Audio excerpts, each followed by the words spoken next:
Hi guys, welcome back to Vlogmas. Today I'm Christmas shopping at Spitalfields Market. There are some amazing stores here, as well as a market in the middle. Now it's just dawned on me when I've got here, I thought this would be a great thing to vlog, but I can't show you what I'm buying because I want the gifts to remain a surprise until Christmas Day. But we can still take a good look around, maybe I'll get a drink and a bite to eat while I'm here. So let's pop into the market first of all and have a look around.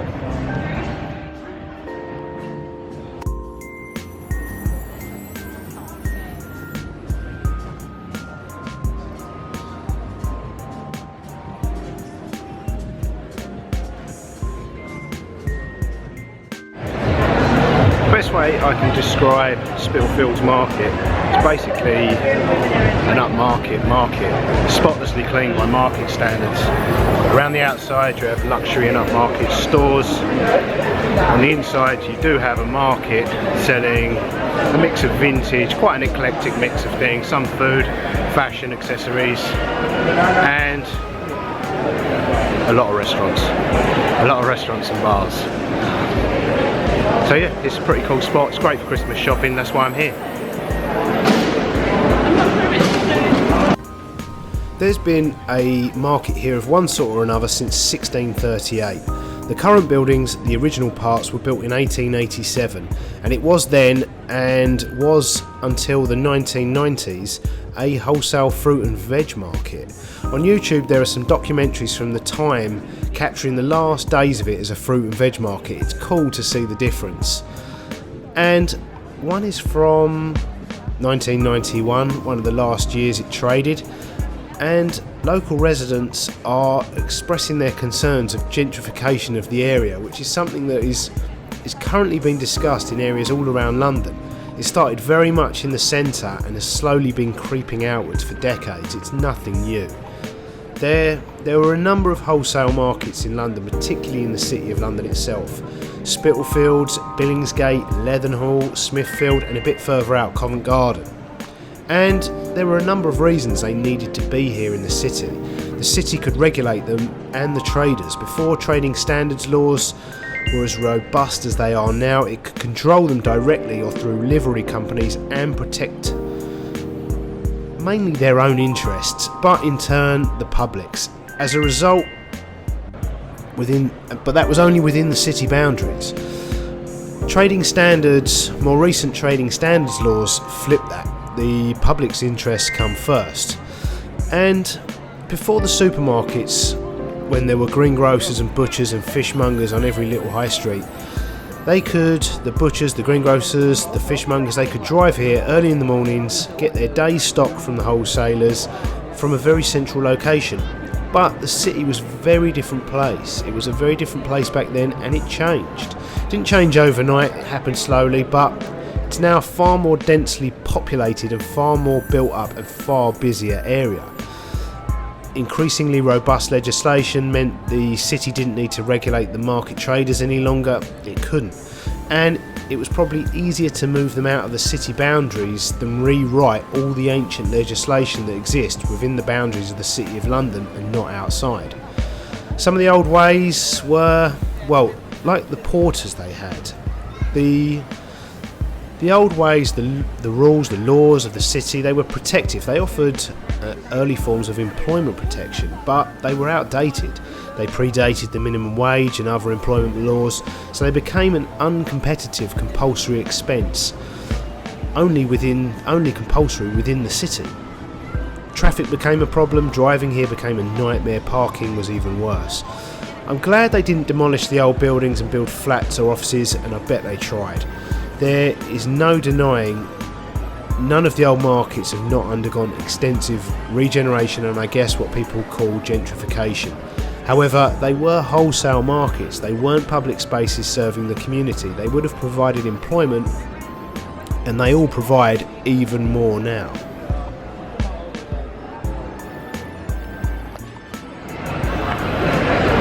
If you've ever watched my Borough Market vlogs, you'll recognise Bread Ahead. Do some of the best bread in London. I love it.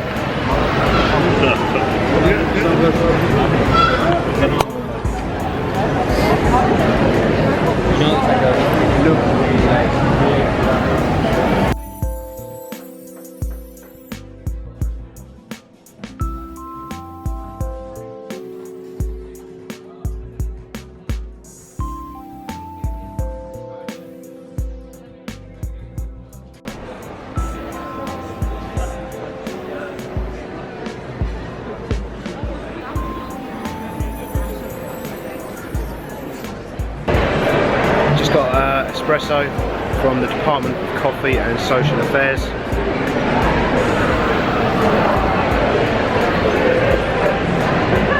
Pretty good.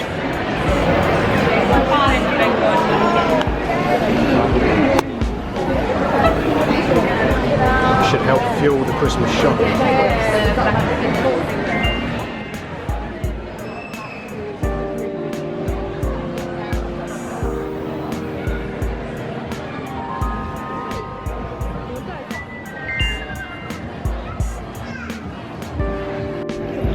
There's a massive band here playing Christmas tunes. Look at the size of it though.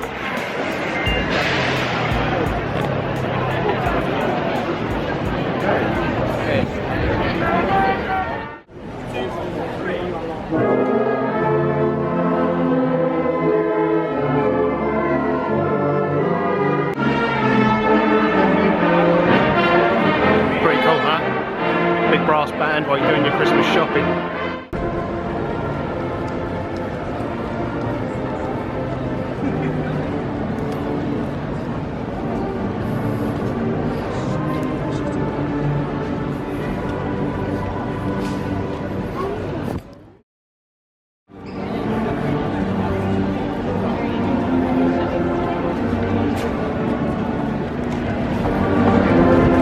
Get someone in then.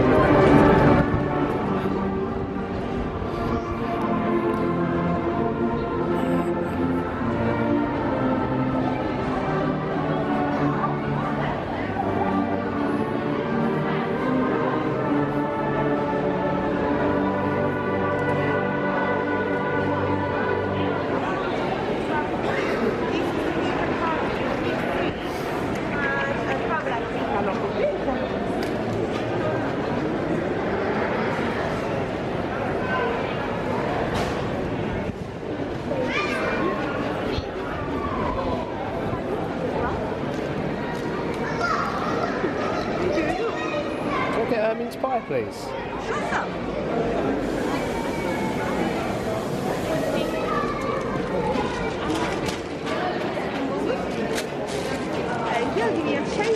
Thank you.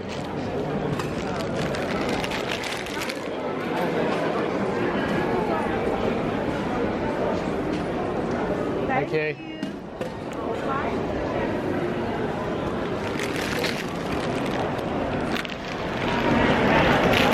Let's try the mince pies voted best in the world.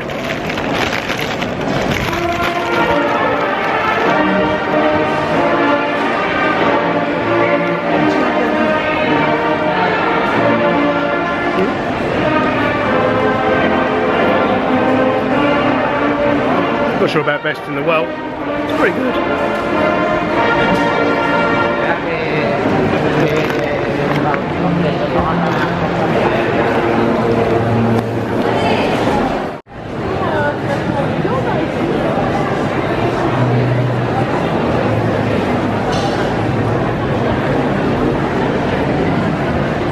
Pretty cool looking barber shop, but I'm good to go. Okay, I'm going to enjoy a quick glass of wine here at Vagabond Wine Bar and Wine Shop.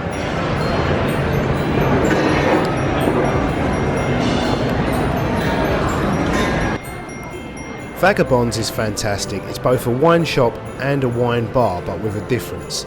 You can buy a bottle to take away, or you can enjoy a glass of wine with food too, maybe a platter of cheese and charcuterie. The food's pretty good, but the biggest difference with Vagabond is they have 100 wines on tap from bottles in special dispensing units. That means you can get a sample of wine, just 25ml, or a glass of wine, 125ml, from any of these 100 different wines. They have so many amazing wines, and being able to sample makes it so much easier to discover new wines without needing to commit to a whole bottle. And hopefully you'll learn a little something too about what you do and don't like. The unique thing at Vagabond, and certainly the most fun part, is to sample wine from the dispensing machines, or to serve yourself a glass. You serve yourself from any of the 100 different wines on tap without the staff having to wait on you or you having to wait on the staff. You simply go to the counter and get a new Vagabond card if you haven't got one already, put some money onto it, and the Vagabond card is like an Oyster card for wine. Once you've got some money on your card, you're ready to go. So once you've picked a wine you'd like to try a 25ml shot of, a sample of, or dispense a glass of, simply place your Vagabond card in the card slot at the end of the machine that the bottle's housed in, and then you can dispense your own wine.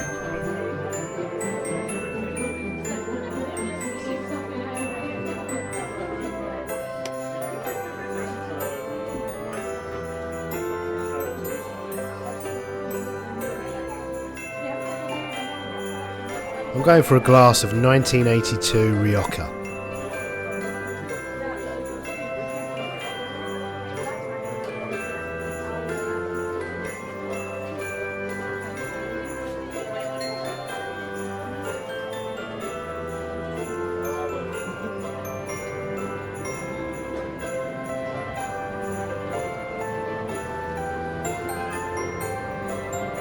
I'm going to take this front row seat so I can watch the market go by while I enjoy this glass of wine.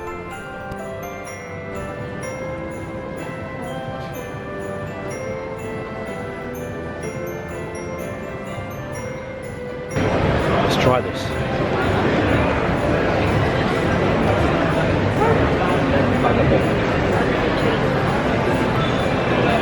That's good.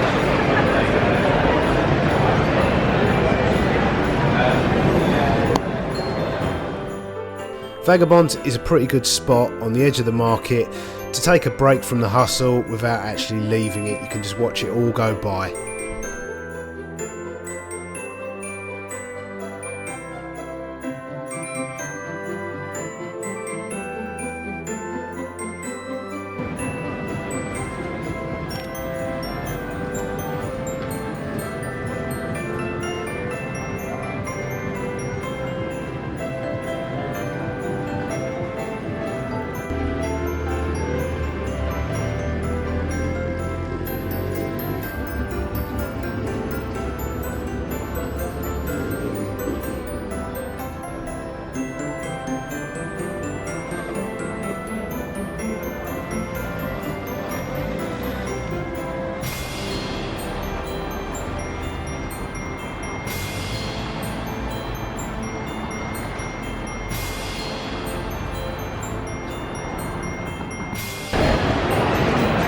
Thanks for watching, guys. I hope you enjoyed this little tour of Old Spitalfields Market.